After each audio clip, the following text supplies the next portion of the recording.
Bangun!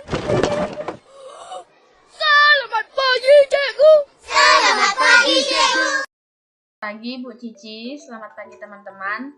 Kami dari kelompok 9 akan mempresentasikan hasil diskusi kami. Pertama-tama, saya akan memperkenalkan teman-teman anggota kelompok saya. Yang pertama ada Angga Abdi Sianipar, yang kedua Johan Hadi Kusuma, yang ketiga Maria Hartuti Fitri, yang keempat Natalis Liswanto Feli, dan saya sendiri Ulfaliani Yolendi. Di sini kami akan menganalisis saham PT MKAS Integrasi Tbk. Perusahaan ini memiliki kode saham MCAS. Ini adalah logo dari perusahaannya. Sebelum memasuki analisis perusahaan, kami akan terlebih dahulu menjelaskan tentang latar belakang ekonomi. Ekonomi Indonesia adalah merupakan ekonomi terbesar di kawasan Asia Tenggara dan merupakan salah satu ekonomi pasar berkembang. Sebagai negara berpenghasilan menengah ke atas dan anggota G20, Indonesia tergolong ke dalam negara industri baru. Emiten bursa di Indonesia mencatatkan kenaikan 20,50% pada kuartal pertama tahun 2022 dan merupakan salah satu pencapaian terbaik di dunia. Dengan PDB solid dan masih memiliki ruang untuk tumbuh dan pelonggaran kebijakan untuk menggunakan masker dan memicu pertumbuhan ekonomi dan efeknya akan terasa di indeks harga saham gabungan. Latar belakang industri, perkembangan zaman yang semakin pesat, kebutuhan akan teknologi informasi juga semakin meningkat. Berbagai aspek kehidupan tidak bisa terlepas dari teknologi informasi. Demikian pula dengan dunia kerja. Dalam dunia kerja, perusahaan dituntut untuk menerapkan teknologi informasi dalam berbagai proses bisnisnya agar dapat bersaing dengan kompetitornya. Industri aplikasi dan jasa internet Indonesia telah melaju sebagai ekonomi internet terbesar dengan pertumbuhan tercepat di Asia Tenggara. Peningkatan konektivitas yang dihasilkan kemungkinan besar akan mendorong adopsi vintage dan pertumbuhan pasar vintage yang sesuai.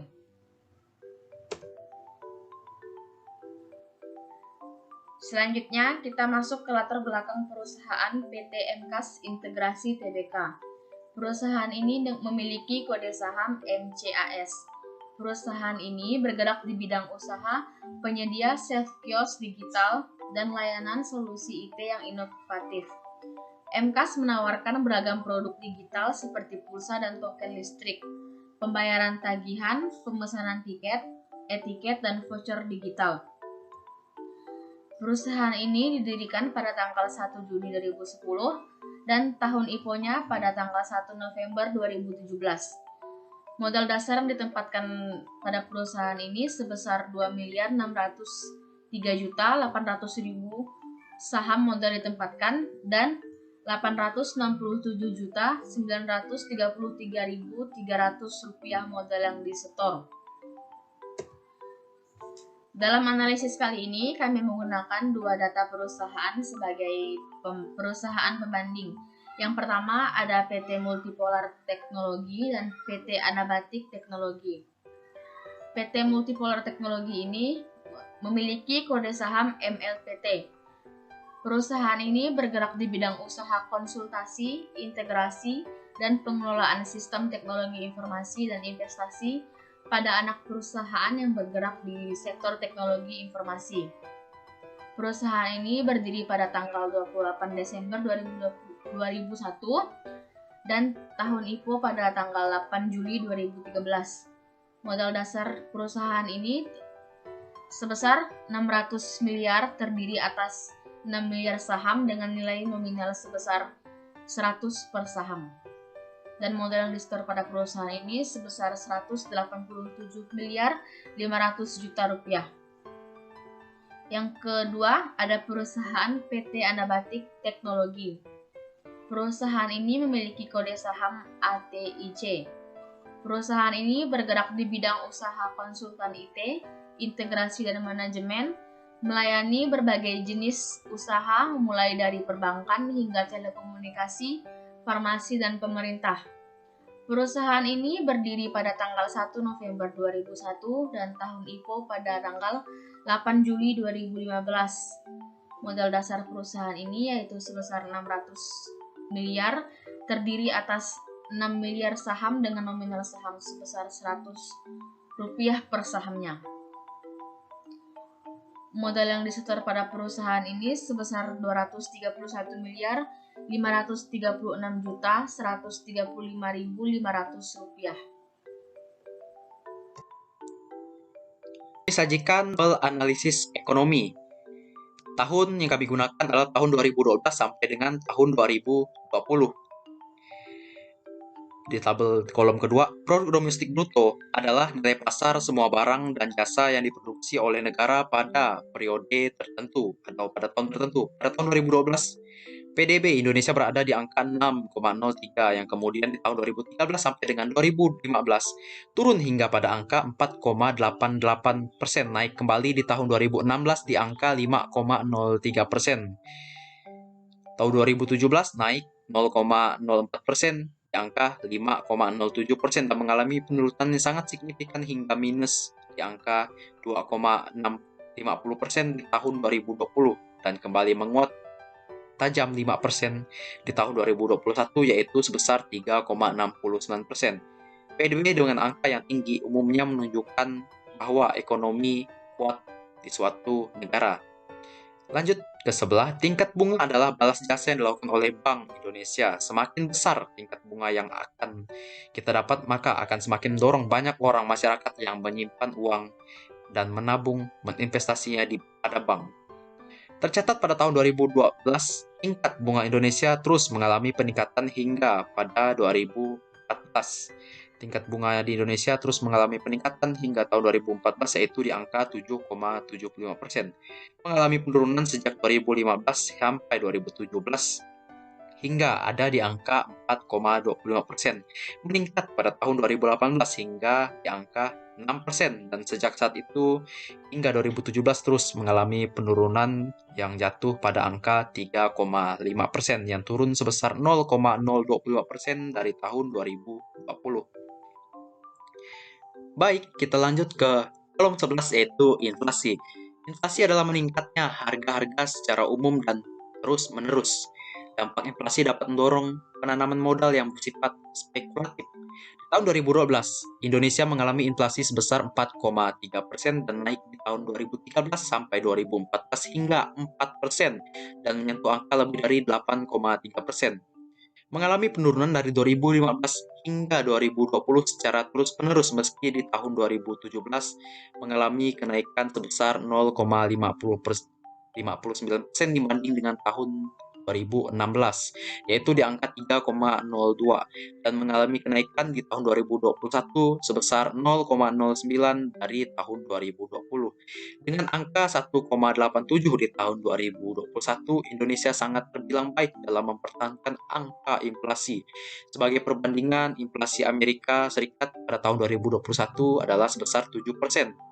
Hingga akhir bulan Mei, inflasi Indonesia sebesar 2,56% dan Amerika berada di angka tertinggi, yaitu selama 41 tahun terakhir hingga Mei mencapai 8,6%. Selanjutnya kita geser ke kolom sebelah. Ada kurs, yaitu adalah nilai tukar mata uang suatu negara terhadap negara lain.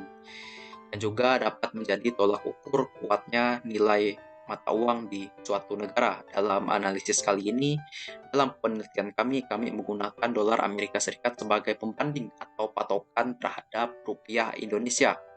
Lihat di tahun 2012, nilai rupiah Indonesia ada di angka 9.670 rupiah. Hingga pada tahun 2021 mengalami peningkatan sampai pada angka 14.270 rupiah.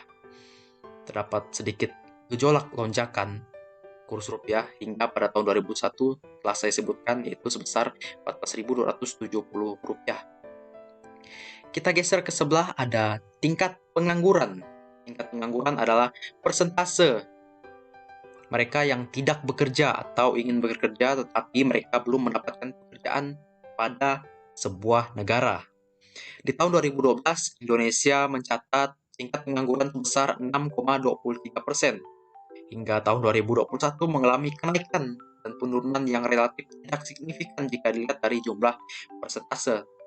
Tetapi perlu dicatat pada tahun 2020 semenjak awal pandemi hingga akhir tahun, tingkat pengangguran Indonesia naik drastis 5,15% di tahun 2019 hingga menjadi 7,07% di tahun 2020. Peristiwa ini tidak lepas dari yang namanya pandemi COVID-19 sebagai faktor utama. Banyak orang yang terpaksa di PHK, dipecat dari perusahaan hingga kehilangan pekerjaan hingga beberapa hari, beberapa bulan, hingga beberapa tahun lamanya. Baiklah, di sini saya akan menjelaskan tentang analisis industri. Analisis industri merupakan penilaian pasar yang digunakan oleh para pebisnis, dan analisis ini untuk memahami dinamika pesaing pada suatu industri. Analisis ini akan membantu dalam memahami apa yang terjadi dalam suatu industri, misalnya statistik permintaan pada penawaran, tingkat pesaing industri, prospek industri di masa depan dengan mempertimbangkan perusahaan teknologi, sistem kredit, dan mempengaruhi faktor eksternal terhadap industri. Bagi perusahaan, analisis industri menjadi metode yang membantu untuk memahami posisi perusahaan relatif terhadap perusahaan lain dalam suatu industri. Dengan ini, dapat membantu perusahaan untuk mengidentifikasikan peluang serta ancaman yang akan datang, dan dapat memahami perbedaan antara perusahaan dan pesaing dalam suatu industri. Dari data ini, PT Multipolar Teknologi Tbk memiliki keadaan yang stabil dalam 3 tahun terakhir, dan bisa dilihat bahwa earning per share PT Multipolar Teknologi Tbk lebih stabil dan memiliki laba yang tinggi dari kedua perusahaan tersebut, yang artinya PT Multipolar Teknologi Tbk memiliki perspektif laba yang baik sehingga meyakinkan para investor untuk berinvestasi pada perusahaan ini. Kemudian kita masuk ke analisis perusahaan. Perusahaan yang kami analisis di sini adalah perusahaan PT MKS Integrasi Tbk dengan perusahaan pembanding yaitu PT Multipolar Teknologi Tbk dan juga PT Anabatik Teknologi Tbk yang sektornya sama tentunya, agar analisis dapat dipahami dengan mudah jika pembandingnya ada, dan dengan begini dapat terlihat perusahaan mana yang layak untuk dilakukan investasi atau tidak. Analisis perusahaan ini kami menggunakan 3 rasio keuangan. Yang pertama ROA, yang kedua earning per share, dan yang ketiga debt to equity ratio. Pertama kita masuk ke return on asset atau ROA. Dari total aset yang digunakan, rata-rata dari setiap perusahaan mampu menghasilkan laba sebesar 5,75% untuk perusahaan MCAS, dan untuk ROA tertingginya di tahun 2019, dan semakin tahun ROA-nya itu semakin kecil untuk perusahaan MCAS. Kemudian untuk perusahaan MLPT, rata-ratanya menyentuh di angka 9,14% dengan ROA tertinggi di tahun 2021 sebesar 9,78%. Dan perusahaan ini ROA-nya per tahunnya meningkat untuk perusahaan MLPT. Kemudian untuk perusahaan ATIC, rata-ratanya menyentuh di angka minus 0,015%, yang sayangnya sampai memiliki ROA minus, dan perusahaan ini terlihat sedang tidak sehat. Dan dari 3 ROA di sini, jika dilihat dari ROA-nya masing-masing, maka perusahaan MLPT lah yang layak untuk diinvestasikan. Karena perusahaan MLPT ROA-nya itu di 3 tahun terakhir semakin meningkat. Sedangkan MCAS ini ROA-nya sedang turun, dan perusahaan ATIC sangat-sangat sedang tidak sehat karena ROA di 3 tahun terakhir ini semakin buruk karena munculnya angka minus di ROA perusahaan ATIC. Kemudian kita masuk ke earning per share. Besarnya rata-rata earning per share yang dapat dihasilkan dari rata-rata perusahaan pada tahun 2019 adalah sebesar 1,211. Nilai per terendah dapat kita lihat di perusahaan MLPT di angka 0,9292 dan tertinggi pada PT MCAS di angka 1,6597. Pada tahun 2020 rata-ratanya sebesar 0,997. Nilai per terendah dapat dilihat pada perusahaan ATIC yang menyentuh pada angka minus 1,5445 dan yang tertinggi di PT MLPT dengan per sebesar 1,2101. Pada tahun 2021 rata-ratanya sebesar 0,830. Nilai per terendah lagi-lagi pada PT ATIC yang menyentuh angka minus 0,1875 dan yang paling tertinggi di perusahaan MLPT.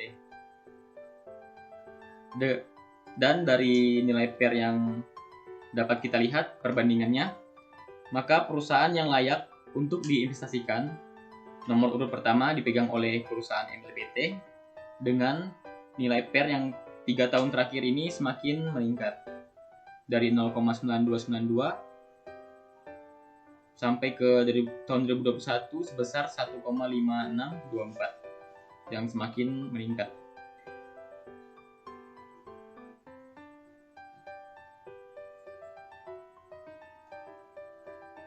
Kemudian yang kedua dipegang oleh MCAS karena perolehan pernya naik turun, dan di urutan terakhir dipegang oleh perusahaan ATIC yang bisa kita lihat nilai pernya yang menyentuh di angka minus, itu berarti perusahaannya kurang sehat. Dan dengan demikian maka nilai per dapat disimpulkan tingginya per maka memiliki lebih banyak keuntungan yang dapat dibagikan kepada pemegang saham. Kemudian kita masuk ke debt to equity ratio atau biasa disingkat DER. Di sini nilai DER jika di bawah atau sama dengan 100%, maka perusahaannya dalam kondisi sehat. Dan jika DER-nya di atas atau sama dengan 100%, maka perusahaannya itu dalam kondisi warning atau sedang tidak sehat. Kita masuk ke yang pertama di PT MCAS. Di tahun 2019 sampai 2020, perusahaan MCAS terhitung kondisi perusahaannya sehat karena ROA-nya masih di bawah 100%. Tetapi di 3 tahun terakhir ini ROA-nya semakin meningkat dari tahun 2019 sampai dengan 2020. Yang semulanya 29, kemudian 2020 37 dan 2021 40. Yang setiap tahunnya meningkat. Kemudian perusahaan MLPT kondisinya di 3 tahun terakhir ini masuk ke daerah nilai DER yang warning karena nilai DER-nya itu lebih dari 100%, dan itu sangat-sangat tidak sehat untuk kondisi perusahaan karena 3 tahun terakhirnya sangat-sangat lebih dari 100%. Kemudian kita masuk ke perusahaan ATIC.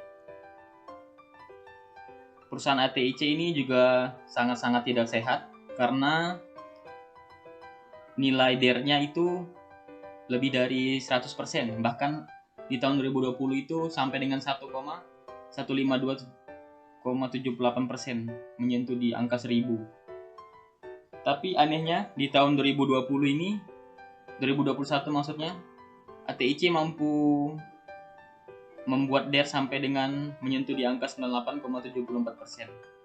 Baik teman-teman, saya Johan Hari Kusuma akan melanjutkan materi selanjutnya.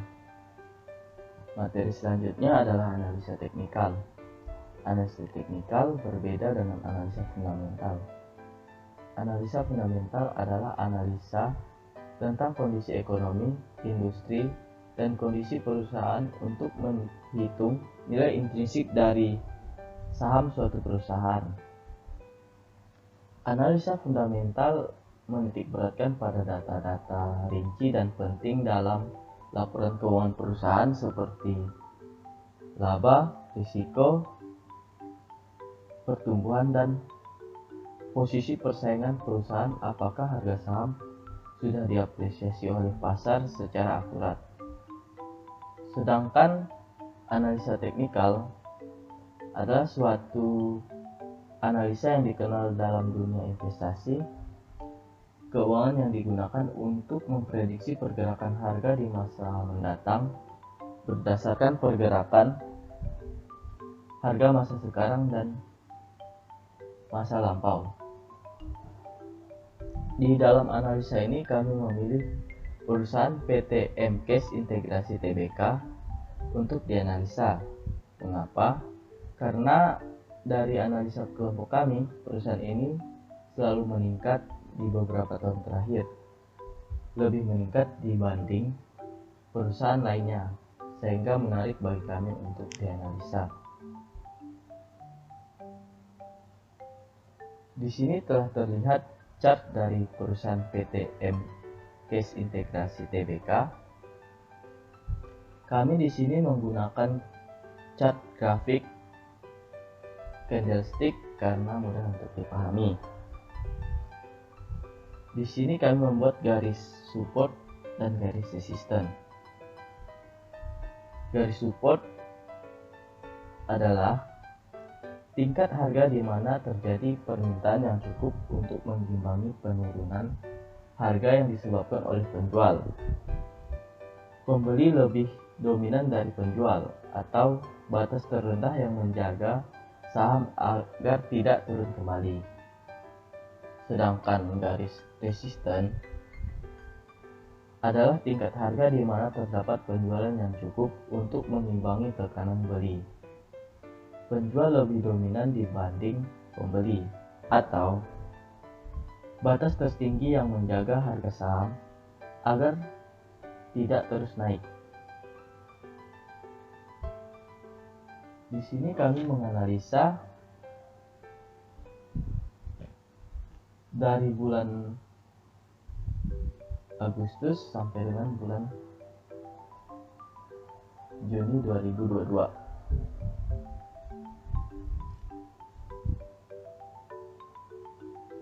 Terlihat pergerakan harga saham pada bulan Agustus mengalami kondisi uptrend, dan pada tanggal 28 bulan September perusahaan mengalami kondisi downtrend, dan pada bulan November tanggal 25 perusahaan kembali mengalami kondisi uptrend. Setelah mentok di garis resisten ini, perusahaan kembali mengalami penurunan. Setelah mengalami penurunan pada tanggal 21 Januari, perusahaan kembali mengalami uptrend atau mengalami peningkatan. Pada bulan Maret sampai dengan bulan April, perusahaan mengalami kondisi sideways karena harga saham tidak naik signifikan dan tidak turun signifikan. Dan pada bulan Juni tanggal 6, perusahaan kembali mengalami kondisi uptrend, dan pada tanggal 14 Juni perusahaan mengalami penurunan. Nah, menurut kami pada kondisi seperti ini kita bisa menahan dulu saham ini karena saham tersebut ada kemungkinan akan naik lagi. Ketika kita ingin membeli, kita juga bisa beli karena harga tersebut kemungkinan besar akan naik jika dilihat dari pola garis grafik. Selanjutnya akan menggunakan indikator moving average.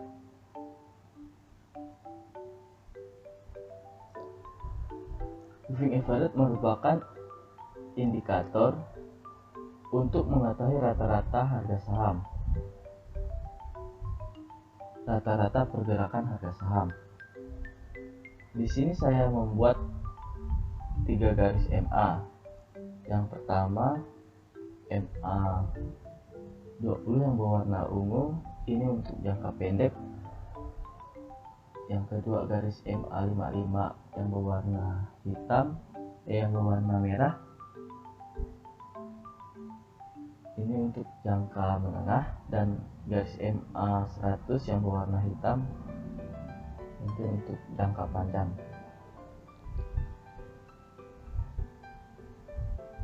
Pada garis MA 20 yang berwarna ungu dapat dilihat bahwa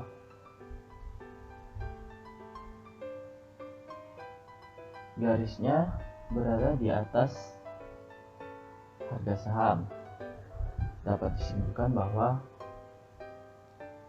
perusahaan mengalami uptrend. Dan pada garis MA 55 perusahaan juga mengalami kondisi uptrend karena garis MA 55 di atas harga saham perusahaan.